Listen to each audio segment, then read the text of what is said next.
Assalamualaikum warahmatullahi wabarakatuh. Perkenalkan, nama saya Muhammad Arsi Darmawan. Di sini saya akan menjelaskan tugas UTS saya, yaitu kompetensi yang dibutuhkan untuk sukses di era Smart Society 5.0.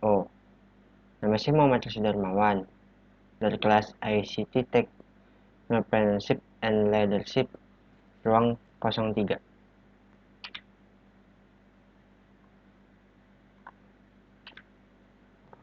Pendahuluan 1. Latar belakang, rumusan masalah, dan tujuan. Latar belakang. Era masyarakat 5.0 atau Super Smart Society diperkenalkan pemerintah Jepang pada 2019 yang dibuat sebagai solusi dan tanggapan dari revolusi industri 4.0 dan dianggap akan menimbulkan degradasi manusia. Setelah memasuki era revolusi industri, Indonesia akan memasuki era Society 5.0.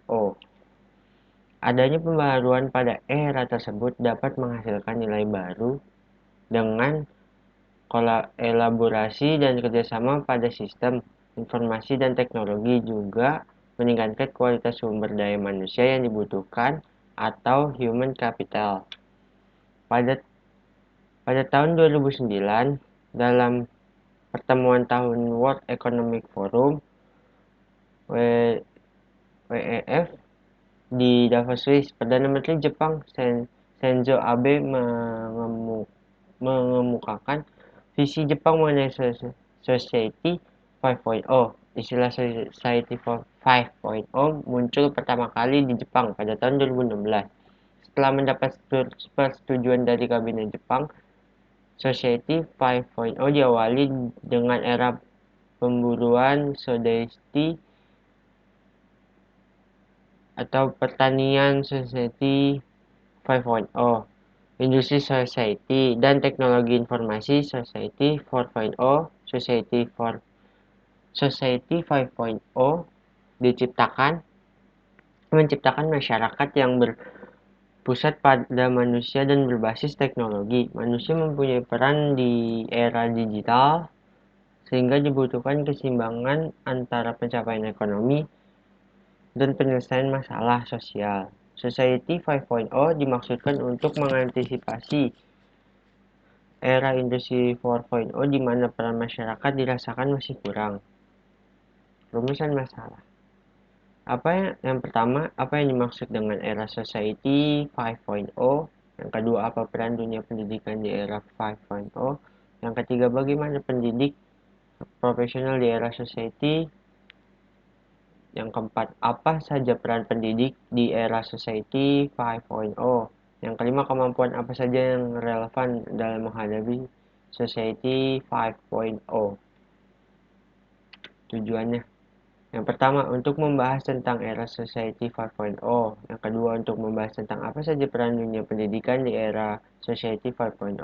Yang ketiga, untuk menjelaskan bagaimana pendidik profesional di era Society 5.0. Yang keempat, untuk menjelaskan peran pendidik di era Society 5.0. Dan yang kelima adalah untuk menjelaskan kemampuan apa saja yang relevan dalam menghadapi Society 5.0. Yang kedua adalah pembahasan kompetensi yang dibutuhkan untuk sukses di era Society 5.0.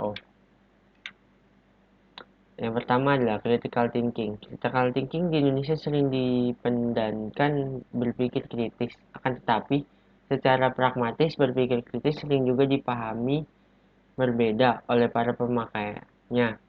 Emily R. Lai mencoba menawarkan sebuah pengertian yang dipengaruhi oleh dua cara pandang filosofi dan psikologi. Menurut cara pertama, berpikir kritis diartikan sebagai cara berpikir yang bertujuan, berbasis regulasi, teori, konsep, dan hasil analisis terhadap data, serta menggunakan berbagai kriteria yang jelas dan terukur. Inilah pendekatan filosofis untuk mengidentifikasi critical thinking.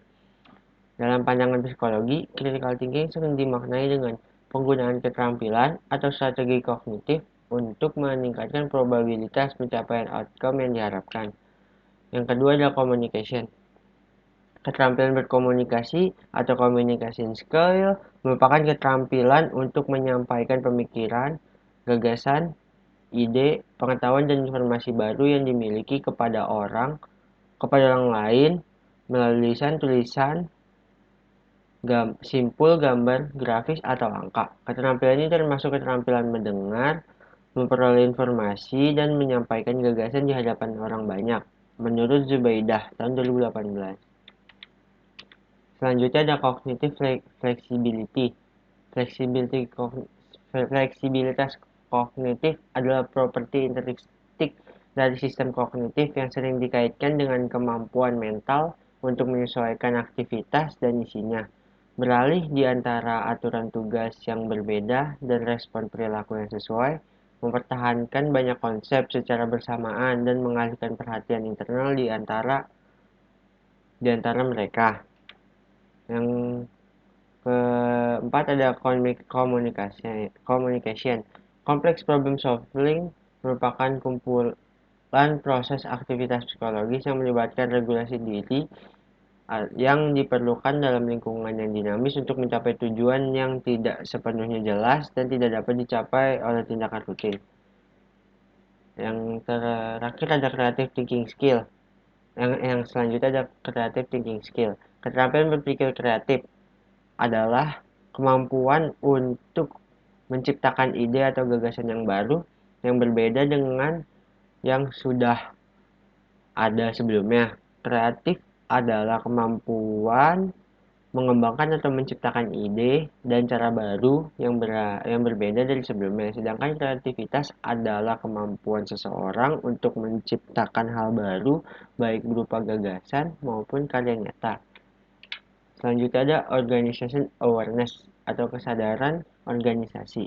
Adalah kemampuan untuk memahami dan mempelajari kekuasaan dalam organisasi sendiri maupun organisasi lain seperti pelanggan, penyalur, dan lain-lain. Termasuk di dalamnya kemampuan untuk mengidentifikasi siapa pengambil keputusan yang sederhananya dan individu yang memiliki pengaruh kuat. Selanjutnya adalah emotional intelligence. Kecerdasan emosional adalah kemampuan seseorang untuk menerima, menilai, mengelola, mengontrol emosi dirinya dan orang lain di sekitarnya.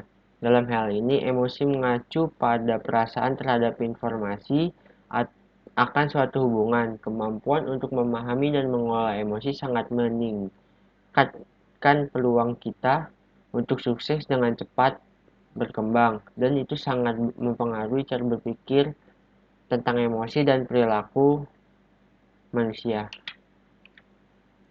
Selanjutnya ada decision making skill. Decision making skill adalah kemampuan dalam mengambil keputusan, atau lebih jelasnya decision making merupakan proses penyelesaian masalah dengan metode pengambilan keputusan dari dua pilihan yang memungkinkan. Selanjutnya ada service orientation. Service orientation atau berorientasi pada pelayanan, kemampuan ini sangat dibutuhkan untuk meningkatkan kerjasama dalam sebuah tim. Kemampuan ini menuntut seorang karyawan untuk dapat berkomunikasi serta bekerja sama secara maksimal dengan sesama rekan kerja maupun dengan tim. Di dalam perusahaan, seringkali kita memfokuskan seseorang yang wajib memiliki skill service orientation ialah customer service officer. Posisi customer service harus diisi oleh orang yang punya integritas, mampu mendengarkan dengan baik, cekatan dalam bertindak, tidak mudah mengeluh, mampu bernegosiasi dengan bijak, tetap mengedepankan kebijakan perusahaan tanpa melupakan kepentingan pelanggan.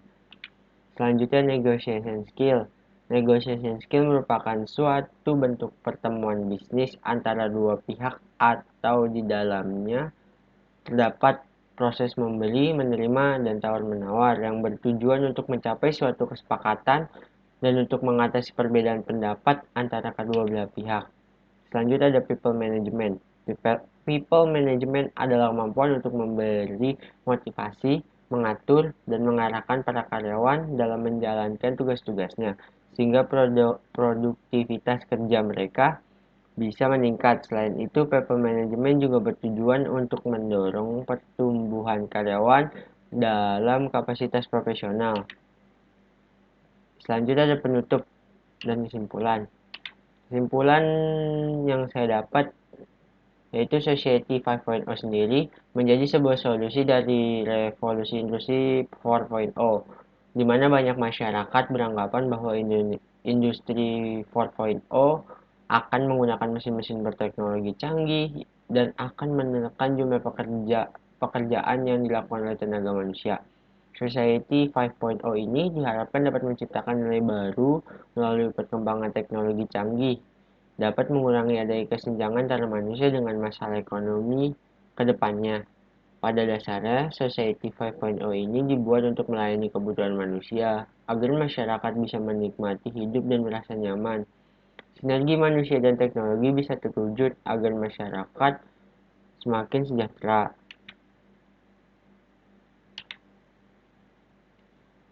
Mungkin sekian penjelasan dari saya. Bila ada kurangnya mohon maaf. Wassalamualaikum warahmatullahi wabarakatuh.